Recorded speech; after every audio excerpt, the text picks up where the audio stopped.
आज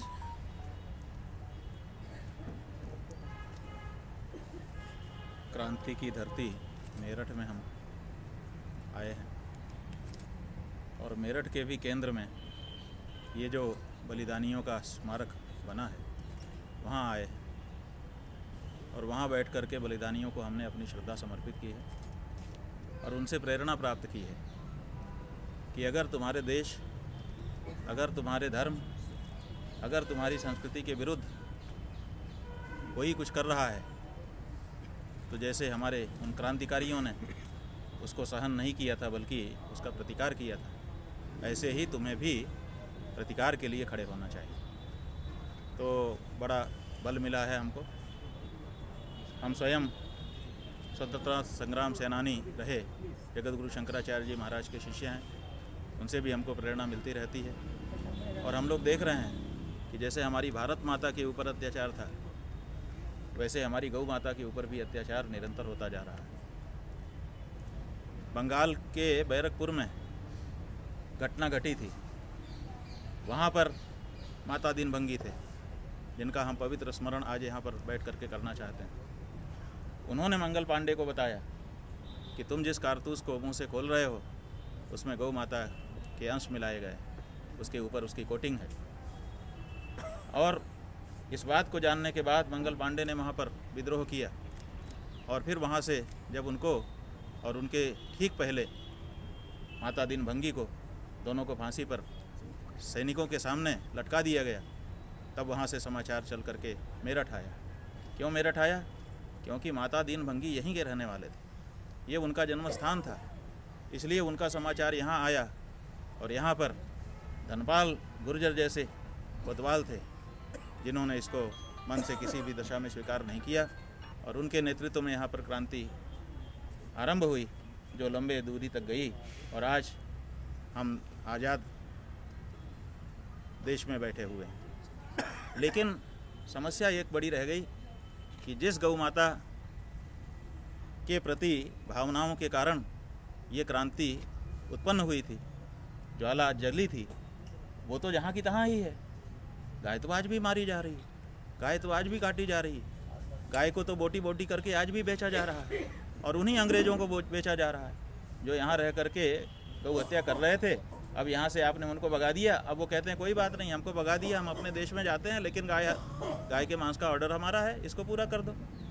और हम अभी भी गाय के मांस का ऑर्डर पूरा कर रहे हैं। तो ये बहुत ही दुर्भाग्यपूर्ण है, कलंक है, निंदनीय है और आत्मा को झकझोर देने वाला मामला है। और इसीलिए आज यहाँ पर आकर के हम मेरठ की उसी धरती से जहाँ से पहली सिपाही क्रांति हुई थी, जहाँ से पहली बार अंग्रेज़ों के विरुद्ध एक व्यापक विद्रोह जन्मा था, उसी धरती से ये जो आज की सरकारें हैं जो हमारी भावनाओं के विपरीत 78 साल से गौ हत्या करते हुए हमारे ही वोट का दुरुपयोग कर रही हैं, उनके विरुद्ध गौ क्रांति की शुरुआत कर रहे हैं। गौ रक्षा के आड़े कौन आ रहा है?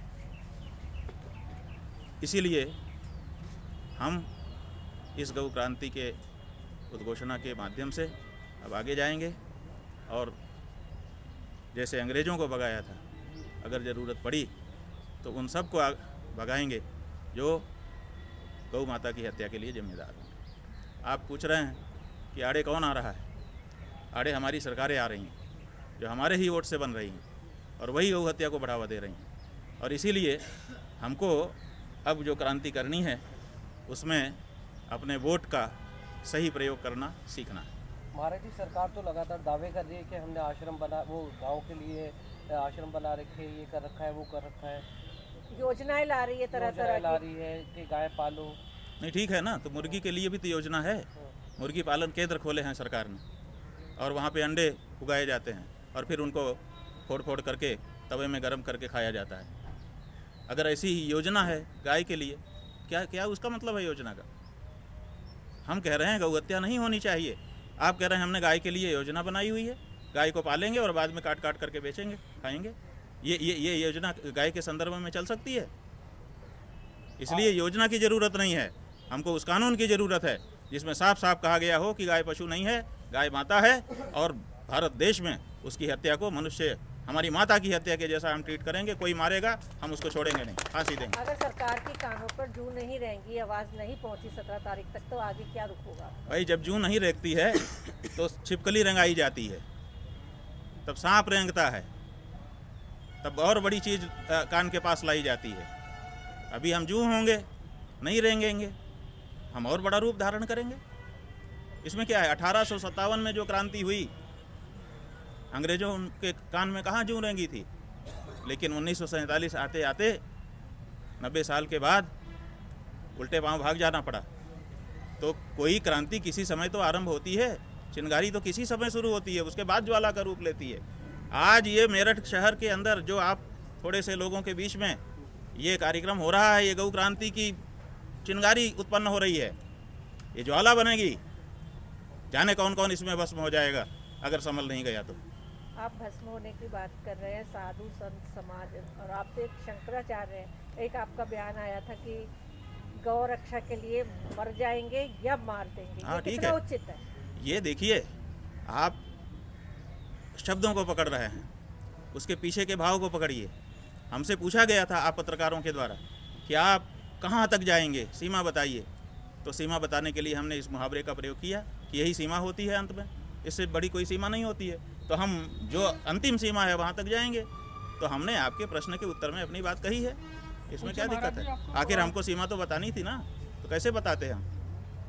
पूज्य महाराज जी, आप इतने समय से गौ रक्षा को लेकर आगे बढ़ रहे हैं और आप मांग भी कर रहे हैं कि माता का दर्जा मिलना चाहिए, और स्वाभाविक तौर पर माँ है भी है।